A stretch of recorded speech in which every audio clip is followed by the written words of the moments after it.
Birds flying high, you know how I feel. Sun in the sky, you know how I feel. It's a new dawn, it's a new day, it's a new life for me. And I'm feeling good. I'm feeling good.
Моля те, ако минеш на финал, това нещо с мъже да го направиш. Откъде ги вадиш тия жени, Един да излезе, втори, трети.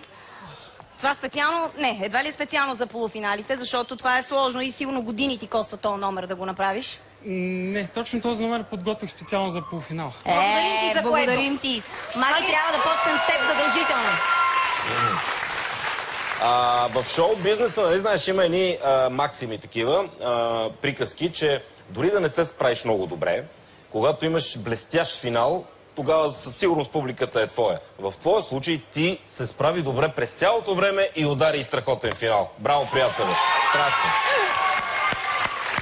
Хилда? На мене хич не ми е трудно човек да ми вземе акъла, ти направо ме вцепени, искам да ти кажа. Фантастично беше това, което направи. Много хубаво, браво, браво. Много добре, да. Много добре. Много по-добре от предишния път. Страхотен си. Аз искрено ти стискам палци да отидеш на финал, защото тогава може би отново ще върнеш кучето на Маги в немска овчарка. И всичко ще е. Мерси. Не трябваше отначало да изстрелваме всички патрони, трябва да запазим еще за финала. Така е. Супер. Ако искате да видите изпълнението, което Йордан е приготвил за финалите, се обадете или изпратете СМС на номер 10504 за всички мобилни оператори или на 09051 за стационарни апарати. Гласуването ще започне след края на последното изпълнение. Йордане, голям чаровник си. Успех! Благодаря.